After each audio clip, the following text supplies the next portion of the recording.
Pemirsa, konektivitas yang berkeadilan menjadi salah satu target dari pemerintahan Presiden Prabowo Subianto. Dalam berbagai pidatonya, Presiden Prabowo selalu menekankan terkait pembangunan baik di bidang infrastruktur maupun telekomunikasi yang merata tanpa membedakan antara kota maupun desa.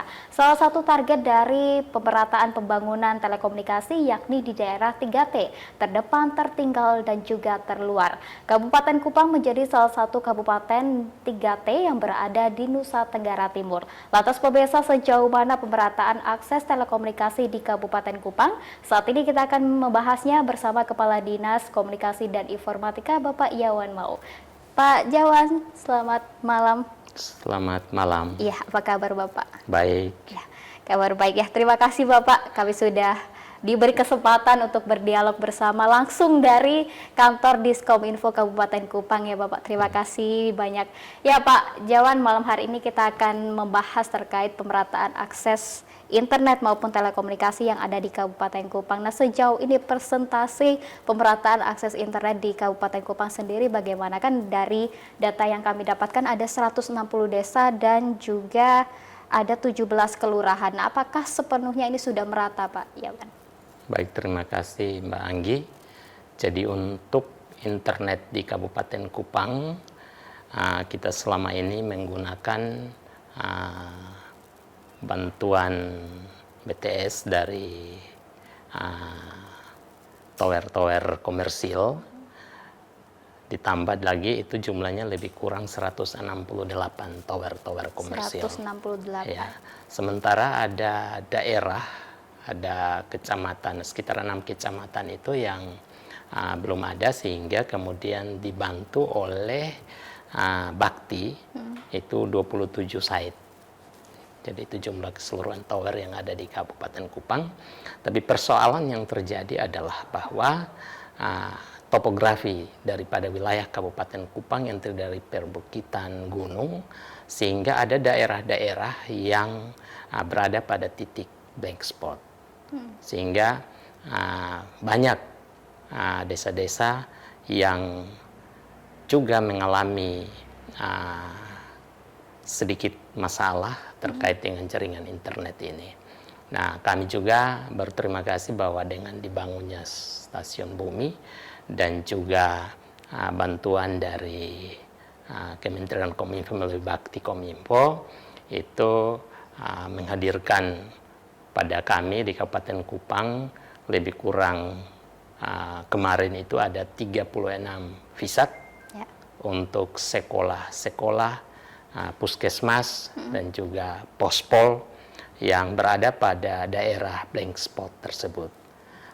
Kemarin juga baru Ibu Menteri Komunikasi dan Digital, Ibu Afif, datang di Amarasi untuk melihat langsung pemasangan visat yang ada di SMP Negeri 6 Amarasi. Dan kami sangat berterima kasih. Harapan kami bahwa ke depan kalau bisa usulan kami yang lebih kurang ada 98 itu bisa terakomodir seluruhnya, sehingga kantor-kantor layanan pemerintah seperti sekolah, puskesmas, pospol, bahkan kantor desa yang berada pada daerah-daerah blank spot bisa juga mendapat akses internet. Ya. Jika dipresentasi kurang lebih sudah berapa persen nih untuk pemerataan akses internet di sini, Pak? Ya, mungkin kita katakanlah lebih kurang itu sudah sekitar 60% lah. 60%. Ya, 60%. Kemudian untuk kekuatan jaringan internetnya sendiri, apakah sudah termasuk tinggi dan cukup membantu masyarakat sekitar atau bagaimana, Pak? Untuk tower-tower komersil itu cukup. Tapi untuk tower Bakti ini yang karena di situ kan subsidi, ya, ada 4 Mbps ya. Nah, itu yang kalau misalnya masyarakat jumlah banyak berakses ya pasti masuknya agak sedikit ini aja. Harapan ke depan bahwa bisa ada kerjasama mungkin dengan tower-tower swasta untuk ada tower bersama, sehingga demikian akses internet bisa terjangkau oleh seluruh masyarakat tanpa mengalami masalah. Ya. Ya, tadi Pak Yawan juga menyebut bahwa 60% sudah merata ya, akses internet di sini sudah merata 60%. Nah, sejauh ini dampak positif yang dirasakan oleh masyarakat sekitar apa, Pak? Sebenarnya banyak karena misalnya dari sisi komunikasi lebih memudahkan, dari sisi jarak yang jauh menjadi dekat. Kemudian juga masyarakat juga sudah menggunakannya untuk dalam rangka untuk meningkatkan ekonomi.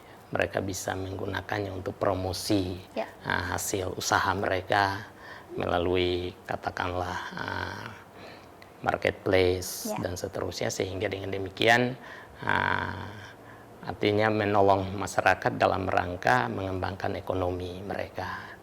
Jadi tidak lagi harus jalan dan menawarkan, tetapi melalui media yang ada itu kemudian orang dapat mengetahui bahwa ada potensi-potensi yang dimiliki masyarakat yang bisa didapatkan.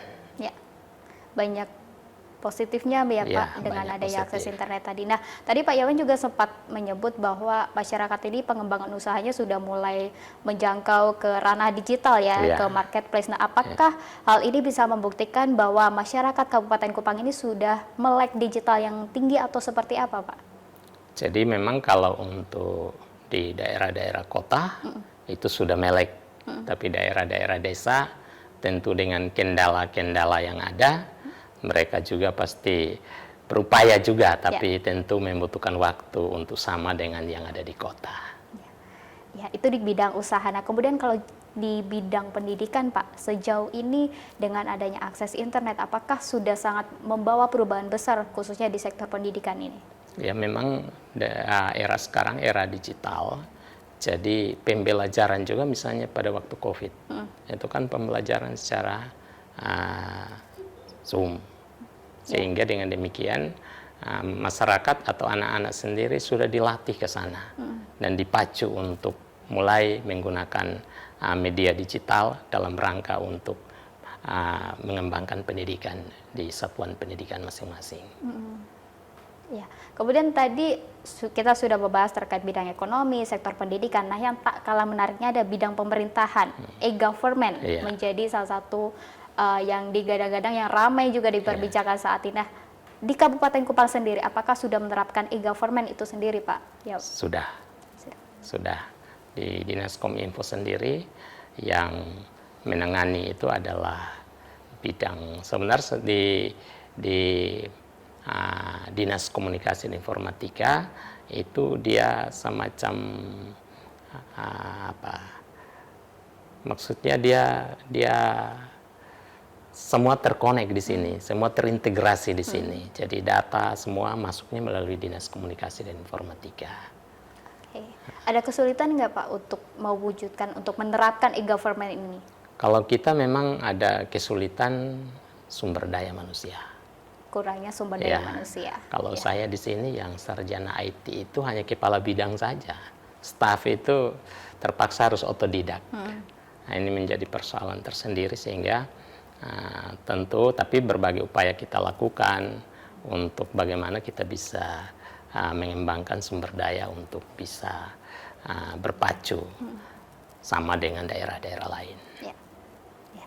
Nah, selain pemerataan pembangunan telekomunikasi, yang tidak kalah menariknya adalah kita bagaimana bisa menjaga ruang digital bersama-sama ini. Nah, khususnya menjelang pilkada ini tentunya banyak sekali hiruk pikuk di media sosial begitu. Nah, Pak Yawan sebagai Kepala Diskominfo Kabupaten Kupang, bagaimana ini bisa memotivasi masyarakat untuk bisa menjaga ruang digital bersama-sama ini, khususnya menjelang pilkada 2024 ini, Pak Yawan?